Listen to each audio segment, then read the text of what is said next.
In the peaceful suburbs of Oregon, the Wilsons were seen as a model couple. Olivia Wilson, a kind-hearted nurse with a nurturing nature, had spent years trying to have a child.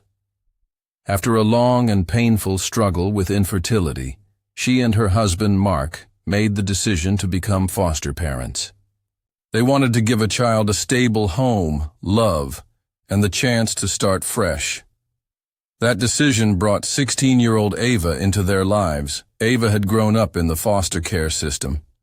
Her past was marked by abandonment, broken trust, and emotional scars that ran deep. She had been passed from home to home, never staying in one place long enough to feel safe. When she arrived at the Wilsons' home, she was quiet, withdrawn, and suspicious of kindness. But Olivia was patient. She gave Ava space, encouraged her hobbies, and made sure she felt included in family life. Mark, a school counselor, was equally supportive. He had a calm, reassuring presence and made Ava feel like she finally belonged somewhere. At first, everything seemed perfect. The house was warm, filled with books, home-cooked meals, and quiet laughter. Ava began to settle in. She did well in school, started journaling, and even made a few friends. Olivia would often say that she was proud of Ava's progress. Mark would nod in agreement, his eyes lingering just a moment too long. Subtle things began to change as the weeks passed. Mark started spending more time alone with Ava. He offered to help her with homework late into the evenings, even when Olivia was home. He took her on drives to help her clear her head and brought her gifts. Little things at first, like a bracelet or her favorite candy. Olivia saw these gestures as part of the healing process. She trusted her husband completely. After all, he was a counselor. He knew how to support young people through trauma. But for Ava, those gestures meant something more. For the first time in her life, someone was treating her like she mattered. She began to confuse Mark's attention with love. She started dressing differently, seeking his approval. Her journal entries shifted in tone, no longer just about her day, but about her growing feelings for Mark. She believed he saw her, not as a foster daughter, but as someone special, someone irreplaceable. Mark, on the other hand, should have known better. He should have recognized the danger of crossing boundaries, but he didn't stop. Instead, he leaned in. He told Ava she was beautiful, smart, and mature beyond her years. He never made direct promises, but his behavior gave her hope. A dangerous hope. Olivia remained unaware of the undercurrent developing right under her roof. To her, the three of them were becoming a real family.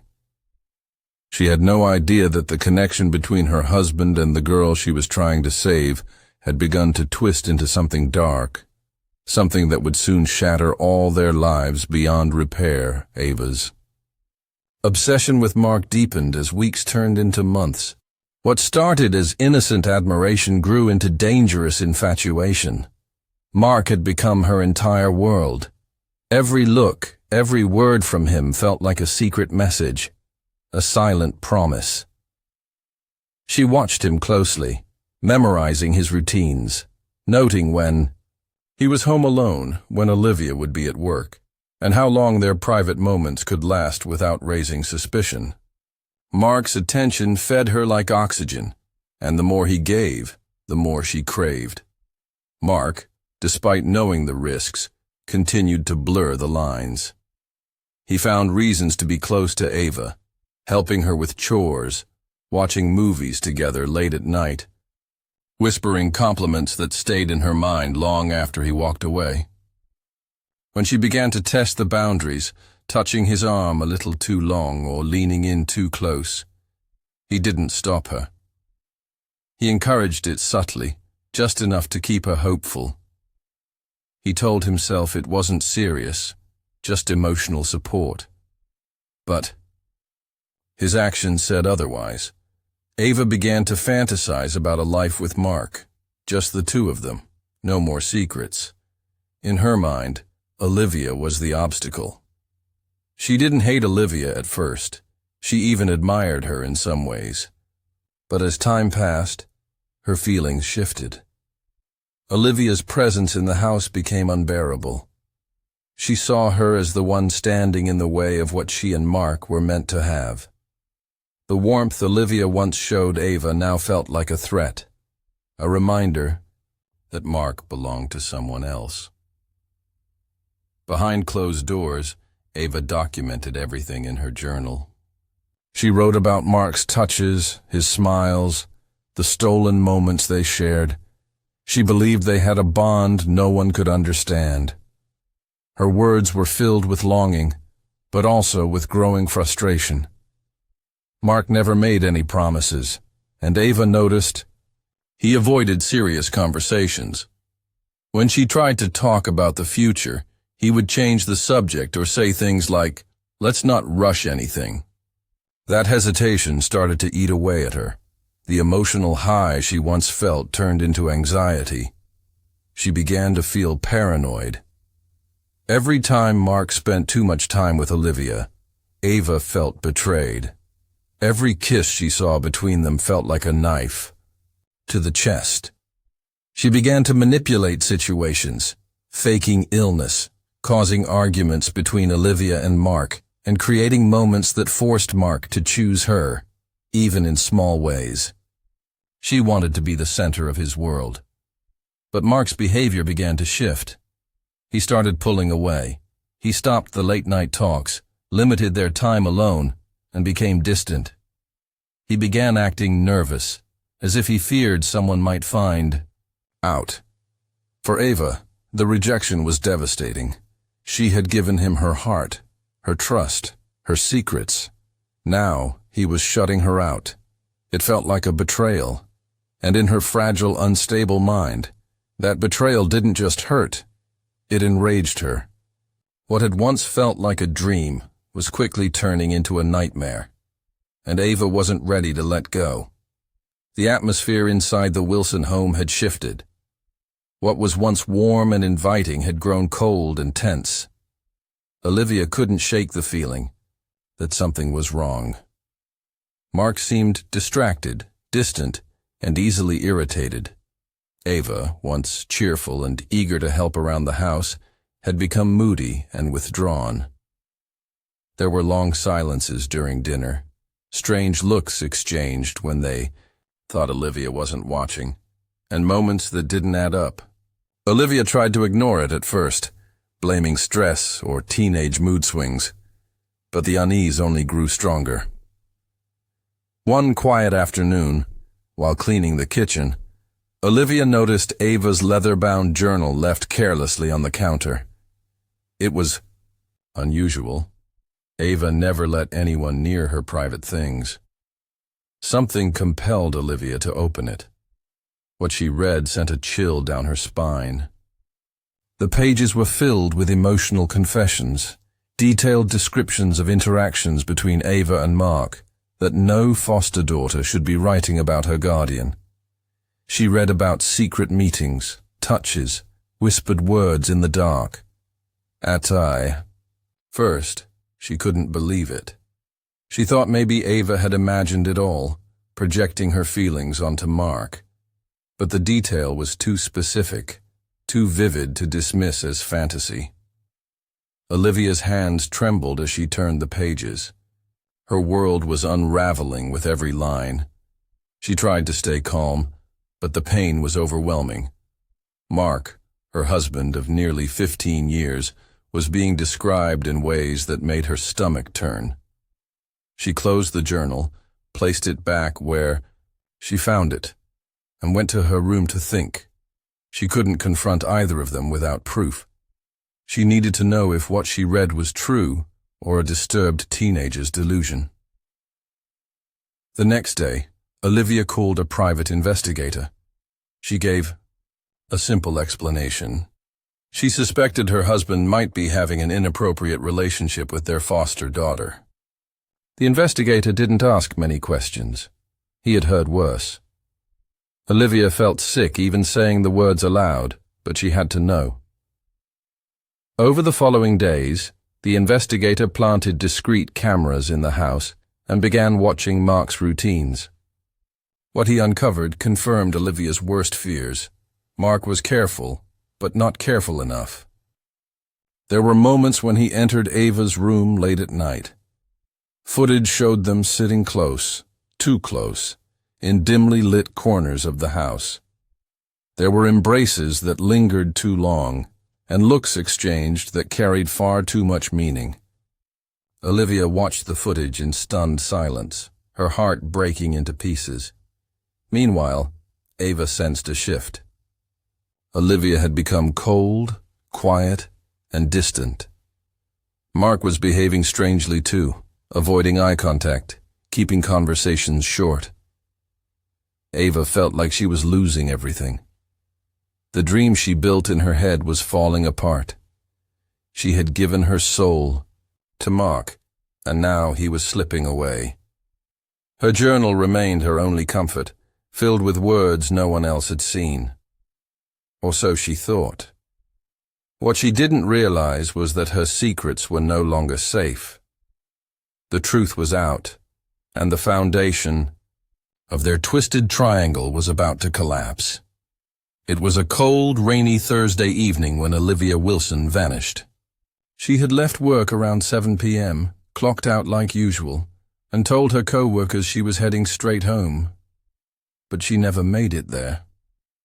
Her car was discovered 2 days later, parked on a quiet stretch of road near the river, keys still in, the ignition, driver's door slightly ajar.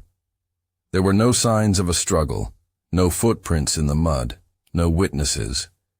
The entire town was rattled. Olivia was known for her reliability. She never disappeared without reason. Something was terribly wrong. Mark reported her missing the morning after she failed to return home.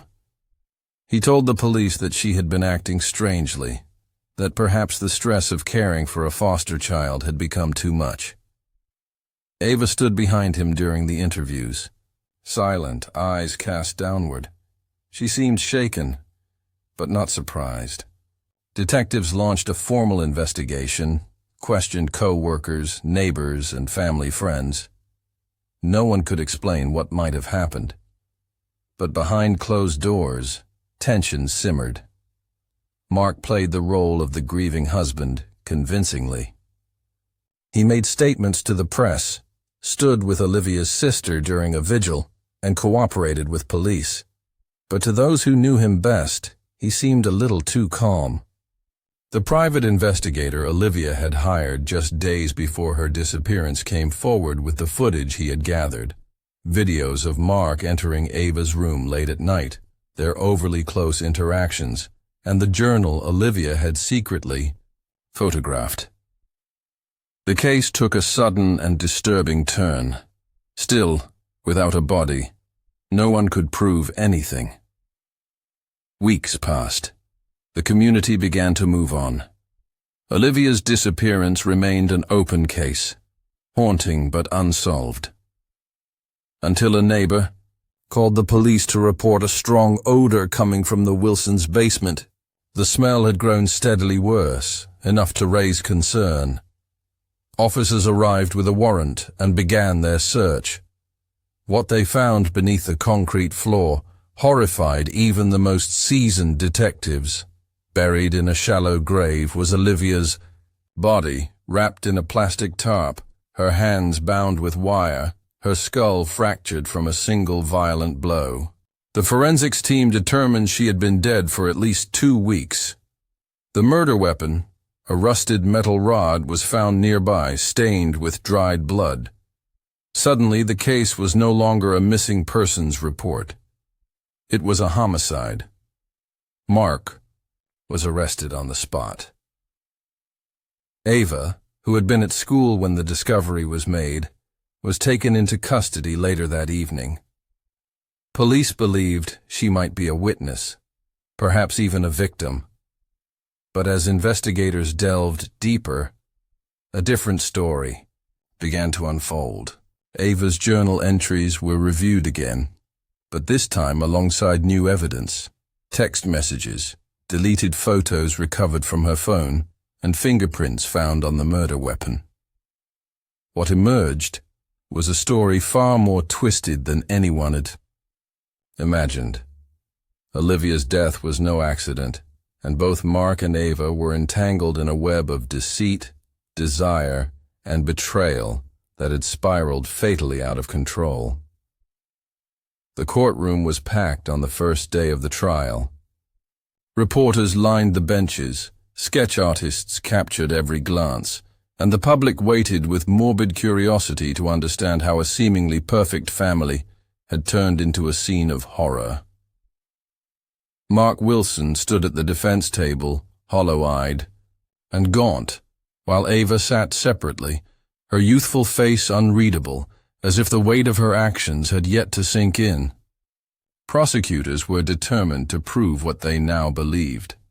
Olivia's murder had been premeditated, and both Mark and Ava were responsible. The evidence was damning.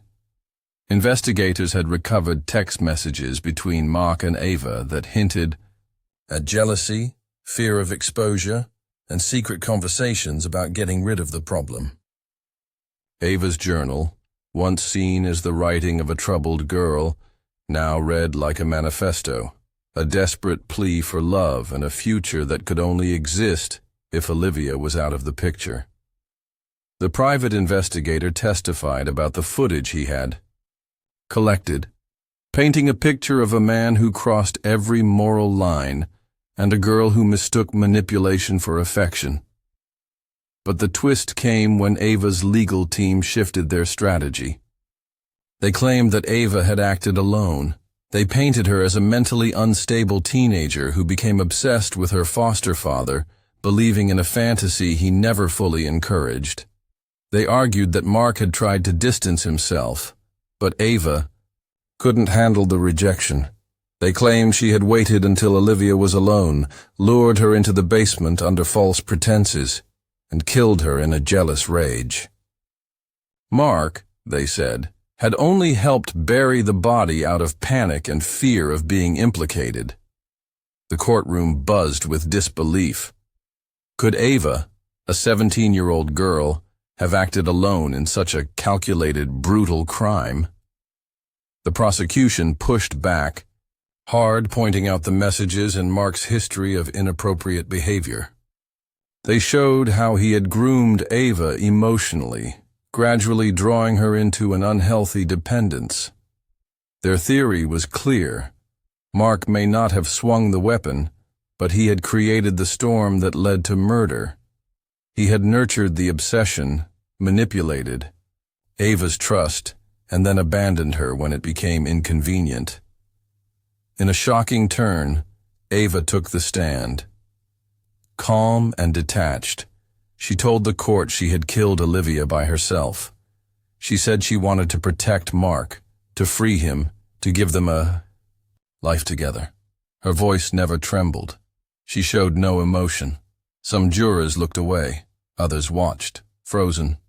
It was unclear whether she was taking full responsibility out of loyalty or trying to protect the man who had led her down this path. When the verdicts came, they were as divided as the crime itself. Ava was found guilty of second-degree murder and sentenced to 25 years in prison. Mark was convicted of child endangerment, obstruction of justice, and accessory after the fact, receiving a 15-year sentence. But in the eyes of many, justice was incomplete.